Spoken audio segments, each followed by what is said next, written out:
La volta al món a peu, dia 227. No em convé, això de no tenir trípode, perquè no he de veure la cara de dormit. La que ha caigut aquesta nit.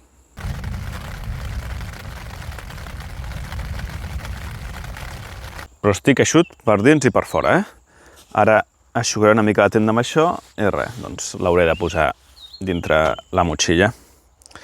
Bueno, suposo que, Enric, hauràs matinat, no? Ja que avui has de caminar 48 quilòmetres.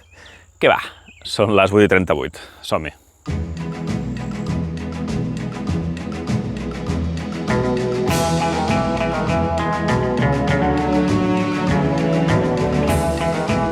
He parat aquí a fer un cafè o dos, carregar la bateria i segueixo caminant. Mireu, això està ple de gossos del carrer. Aquí hi ha un altre allà. Sota la carretera. He pogut anar al lavabo, forat al terra també. Però ho he fet. Avui crec que serà molta carretera, És el que hi ha.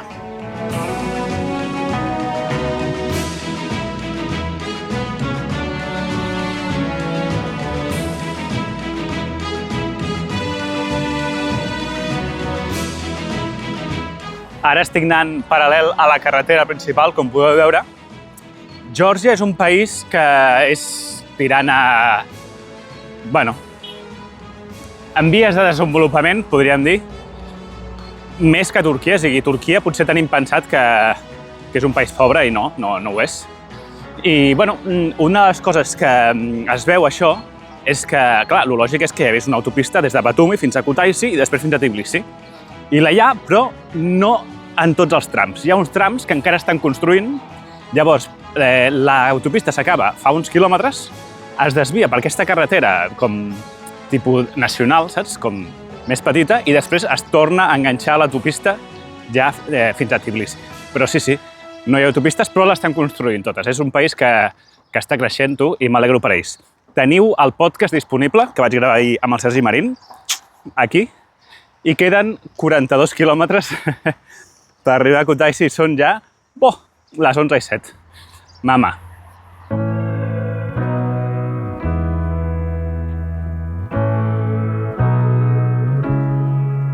Mireu, el Rioni, el riu més gran de Geòrgia.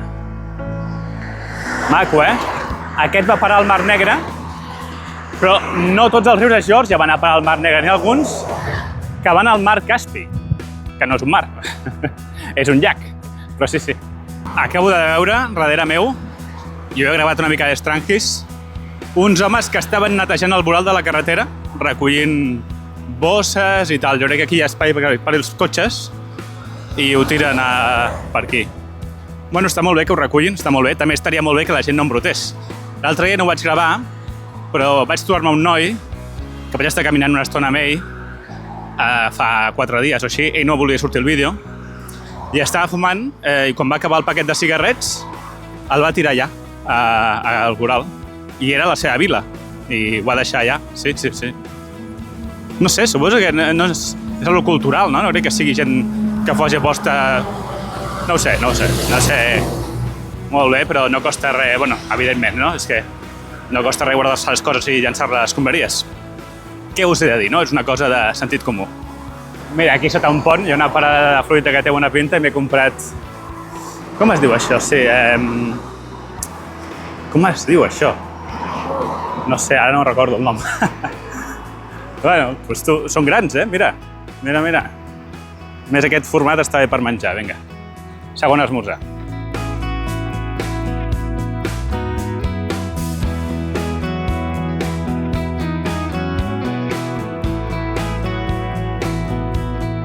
Que fort! M'ha escrit un seguidor que diu que m'ha vist caminant per la carretera per aquí, per Geòrgia. Però no un seguidor georgià, un seguidor català, que just estava per aquí, tu. Que petit que és el món.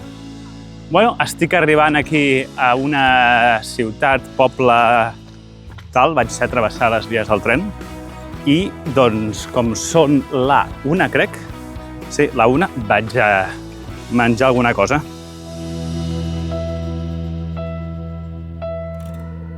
Allí donde fueres, haz lo que vieres. Això és el que em va dir el Pau Hidalgo un català que va fer la volta al món en bicicleta i vaig entrevistar abans de començar la meva aventura, quan li vaig preguntar i li vaig demanar que em donés un consell. Doncs bé, he arribat a aquest restaurant i sí, he vist diversa gent, tothom menjant el mateix estofat. Llavors he dit a la cambrera, jo vull això, perquè tenia bona pinta. I sí, boníssim, és una espècie d'estofat amb una cosa similar al kofte, és a dir, una espècie de mandonguilles, però bueno, allargada en forma de, no sé com dir-li, no és una hamburguesa, però tampoc és una mandonguilla, i envoltat d'aquest estofat, amb aquesta ceba i tal. Boníssim. I de segon, una mica excessiu, no calia el segon, però m'he demanat el hinkali. Hinkali per mi és el millor plat de la cuina georgiana. Són aquesta espècie de dumplings, però la gràcia és que estan farcits amb carn i caldo. No només porten carn, sinó porten el caldo dintre. Llavors els has de menjar molt de compte, has de mossegar-los i xuclar. Xuclar el caldo i beure tal, i després menges la resta. Està boníssim. Però clar, eren molt grans, eren 5, molt menjar. Però molt bo. Aquest àpat ha sigut dels millors que he fet en tota la volta al món a peu. Sí, aquí hi ha un poble random de Geòrgia. Ja us he dit que la cuina georgiana és brutal. I ho he regat amb una cervesa perquè, ostres, avui faig 6.000 quilòmetres. Bueno, va ser ahir que vaig fer els 6.000 quilòmetres, no ho sabia, pensava que seria avui. Així que cada cop que faig 1.000 quilòmetres ho celebro amb una cervesa. I molt bé, ara tot molt bé, però a veure qui camina ara, entre l'alcohol i tot el menjar que m'he fotut. I em queden 30 o 30 i piu quilòmetres fins a arribar a Kutaisi. Boh! Uau!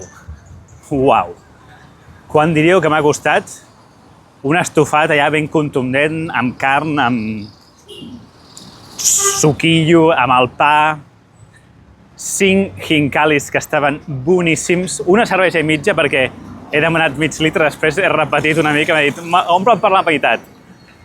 Quan diríeu que m'ha costat un dels millors àpats de la volta amb una peu, 6 euros amb 70. Fa! 6 euros amb 70? Mare meva, vaya xollo, tu. Brutal, boníssim. Veniu a Geòrgia.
Són les 8:39, porto una borrada de quilòmetres, porto 30 quilòmetres seguits caminant sense parar. Sense parar ni un minut, 30 quilòmetres seguits. Però ja estic a Kutaisi i queda menys d'1 quilòmetre per arribar al meu allotjament d'avui. Quina pallissa!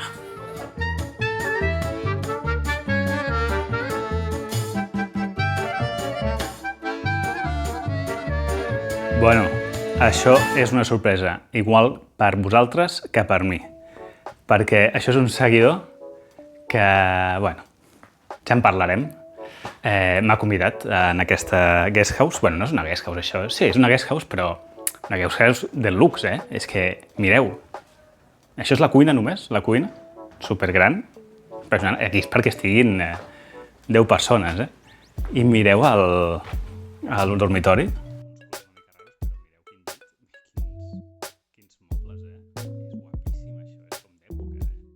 Kutaisi ja és una mica així, pel que he vist. Té aquest rotllo... Bueno, és que és l'antiga capital de Geòrgia. Llavors té un rotllo, clar, capital. Guapo, Aquí dos d'això, dos butaques, una altra butaca aquí, el tocador, nevera, la cuina, full equip. Buah, quin lloc més guapo, Quin lloc més guapo. Estaré genial aquesta nit. A caballo regalado, no le mires el dentado, però anem a fer el test Clean and Iron. Clean and Iron, empresa de neteja a domicili i per a empreses, que mentre estigui a Geòrgia, doncs farem una avaluació de la neteja dels allotjaments en els que estigui, no? A veure, primer de tot, tema pols. Pols. Aquí és el típic lloc que, no? A veure. Net. Terra, a veure el terra. Net. Aquí a sobre, que és lo típic, no? Un pèl n'hi ha, però molt bé. Li poso un 9 de pols. Ara, olor. Fa bona olor. No és una olor neutra, és com un pèl d'olor. Però bona.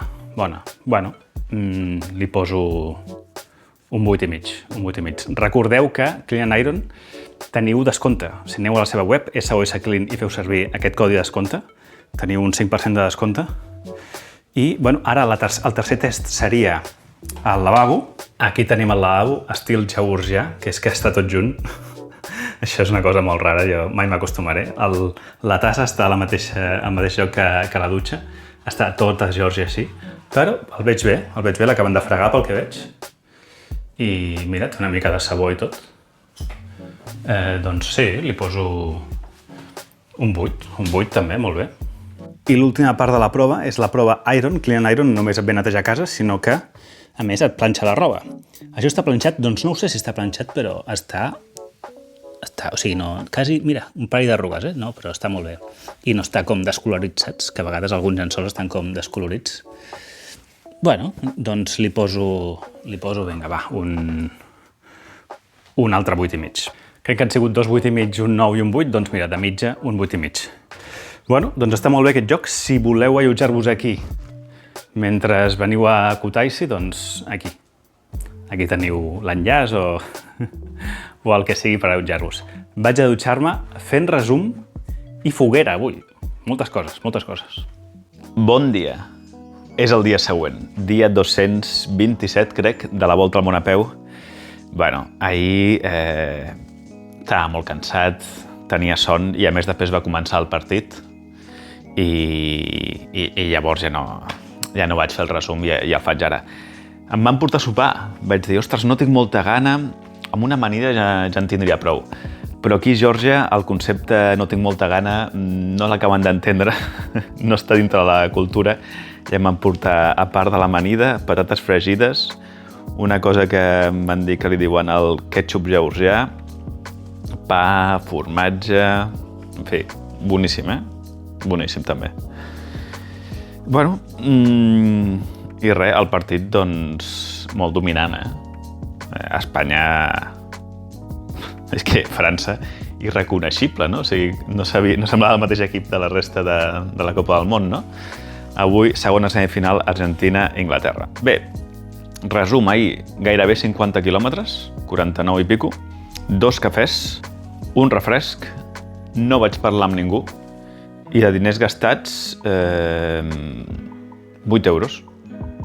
Sí, 8 euros del dinar i alguna coseta més que vaig comprar. Sí. Bueno, va ser un dia d'orillo. Va ploure tota la nit. Tota la nit va ploure, sort que estava aquí. Però bueno, bé, al final ho he aconseguit i he arribat a Kutaisi. Què passarà els propers dies? Doncs, com us vaig dir fa uns quants dies, avui ve una visita i estaré fins diumenge fent turisme i sense caminar. Llavors, dilluns no començo a caminar, però faré una cosa, ja us explicaré. Llavors, a partir de dimarts començarà a haver-hi vídeo i si em calento, potser el dilluns mateix a la nit ja torno a penjar el vídeo.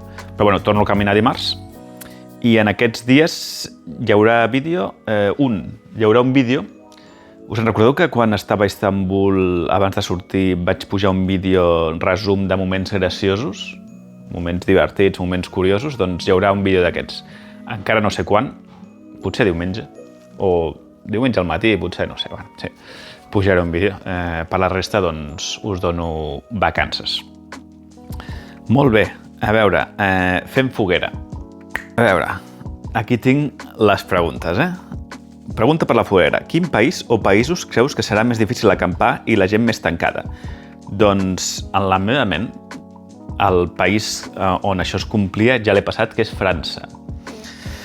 Però, bueno, encara queden molts països, vale? Però diria que el país més complicat era aquest perquè anava per la Costa Azur, no? Que és una zona com molt pija, i la Provença també. Llavors, normalment aquestes zones està més controlat el tema de l'acampada, vigilen més. No vaig tenir gaire problema i tal. I la gent tancada, bueno, la gent va ser simpàtica, però sí que és veritat que, a part del Josep, que era un català que vivia allà, la resta ningú va obrir les portes, però bueno, diria que sí, ja està, l'he passat, França. Segona pregunta de l'Andreu Esplugues, que em diu que avui ha sortit força gent al vídeo. Has tingut problemes durant el que portes d'etapes amb algú que t'ha vist gravant-lo? Si em denunciaria, no tal. Em va passar un dia, no ho vaig explicar, vale?